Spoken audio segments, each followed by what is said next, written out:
أما بعد فقد قال الله تبارك وتعالى في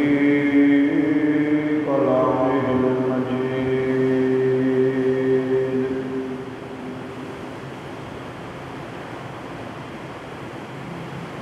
أعوذ بالله من الشيطان الرجيم بسم الله الرحمن الرحيم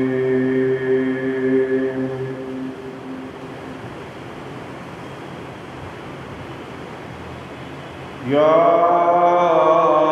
أيها الذين آمنوا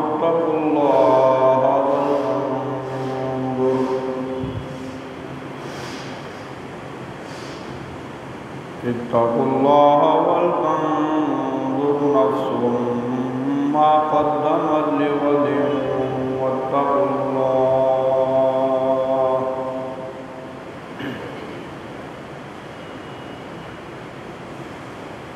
إن الله خبير بما تعملون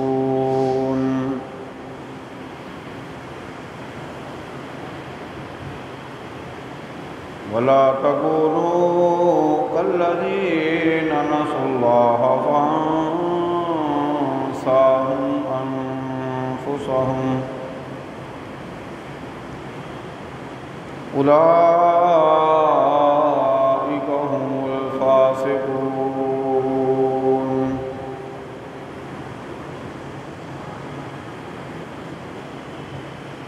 لا يستوي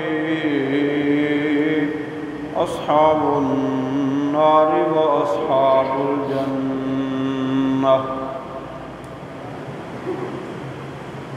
أصحاب الجنة هم الفائزون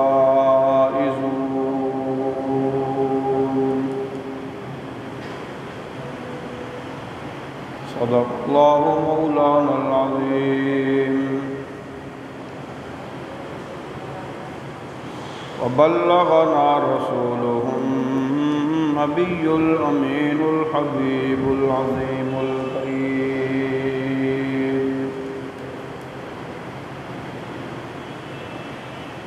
اللهم صل على محمد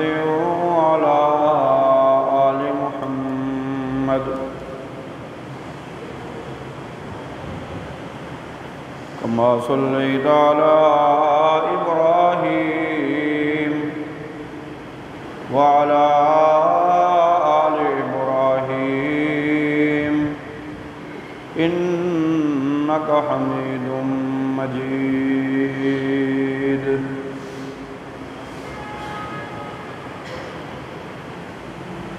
اللهم بارك على محمد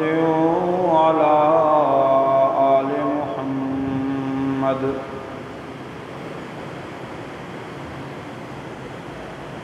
كما باركت على إبراهيم وعلى آل إبراهيم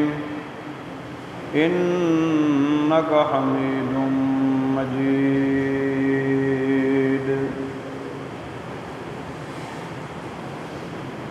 قابل صد احترام بھائیوں بزرگوں،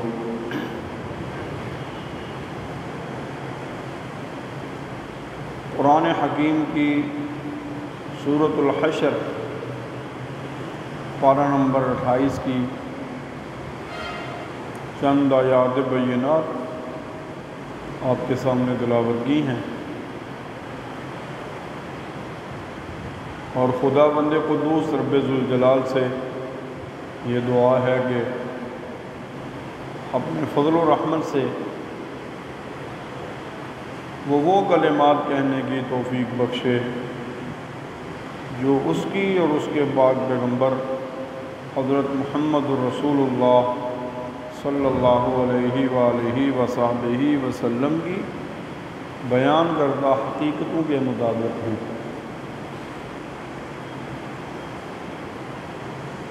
ایسے کلمات سے اور ایسی گفتگو سے بچا کے رکھے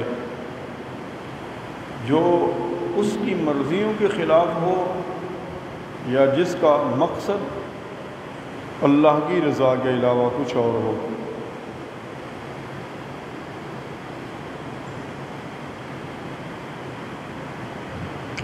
دنیا میں اللہ تعالیٰ نے اپنی قدرت سے بڑا کچھ پیدا کیا ہے،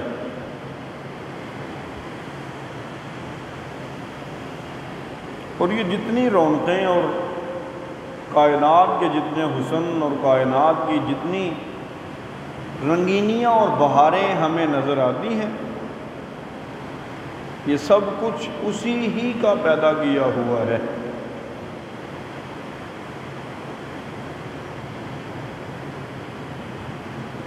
هُوَ الَّذِي خَلَقَ لَكُم مَّا فِي الْأَرْضِ جَمِيعًا، وہی تو ہے جس نے زمین میں سب کچھ تمہارے لیے پیدا کیا ہے۔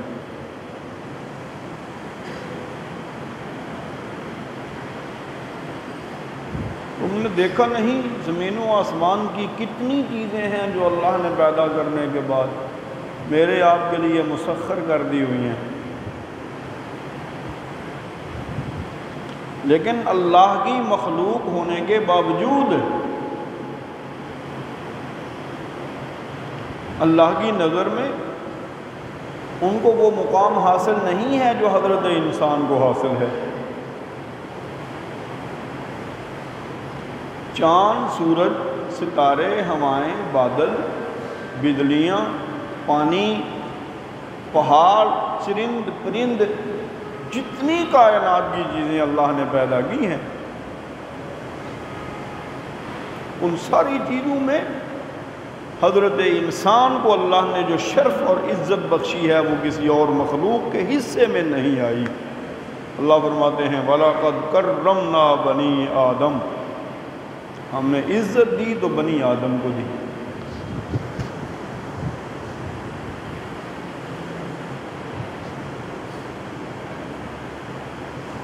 لیکن جیسے ہر چیز کی عزت اور احترام کا ایک معیار ہوتا ہے، ایک سبب ہوتا ہے، وجہ ہوتی ہے، تب اس کی عزت کی جاتی ہے۔ یہ باہر چلنے والے، گلی محلے میں پھرنے والے سارے انسان آپ کی نظر میں ایک جیسے نہیں ہیں۔ کچھ ایسے ہیں جن کی طرف آپ دیکھنا بھی گوارا نہیں کرتے ہیں، اور کچھ زمین پہ بسنے والے انسان ایسے ہیں جن کے بغیر آپ کا گزارا ہی نہیں ہوتا۔ اگر بنیادی فرق تلاش کیا جائے تو جن کا آپ کے ساتھ تعلق ہے ان کے بغیر گزارا نہیں،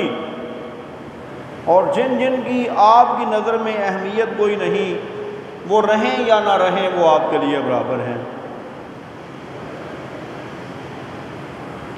مخلوقات میں جتنی چیزیں رب کائنات کی پیدا کی ہوئی ہیں، ان تمام تر اشیاء میں حضرت انسان کو جو اللہ نے مقام اور مرتبہ نصیب کیا ہے نا، اس کی سب سے بڑی وجہ یہ ہے کہ یہ وحی الہی کا امین ہے۔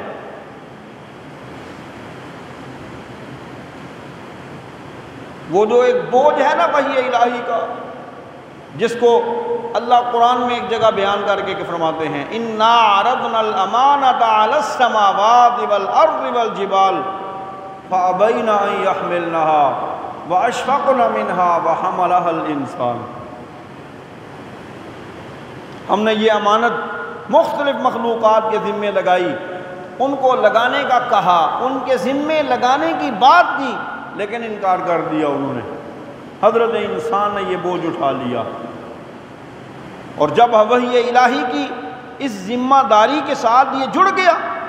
تو اللہ کی نظر میں اس کا مقام و مرتبہ ساری کائنات کی پیدا کی ہوئی مخلوقات میں سب سے زیادہ ہو گیا۔ اور اگر آپ یہ سوال کریں کہ کائنات کی سب سے اشرف مخلوق کون سی ہے تو جواب ہوگا انسان، اور اس کے مقابلے میں اگر آپ یہ سوال کریں کہ کائنات کی سب سے گھٹیا مخلوق کون سی ہے تو بھی جواب ہوگا انسان۔ اس کی بنیادی وجہ کیا ہے؟ بنیادی وجہ یہ ہے جن انسانوں نے اللہ کی احکامات کا پاس کیا ہے، اللہ کی مرضی کے مطابق اپنی زندگی کو بنا لیا ہے، کائنات میں ساری چیزوں سے زیادہ عظمت والے ہو گئے۔ اور جن لوگوں نے وحی الہی کا پاس نہیں کیا، رب کائنات کی منشا و مرضی کے مطابق زندگی نہیں گزاری، اپنی منمانی میں لگے رہے، ایسے انسان رب کائنات کی نظر میں جنگل کے کتوں اور خنزیروں سے بھی زیادہ گرے ہوئے ہیں۔ اب انسان کی عظمت اور پستی دونوں چیزوں کا بیان قرآن مقدس کی جگہ پہ کر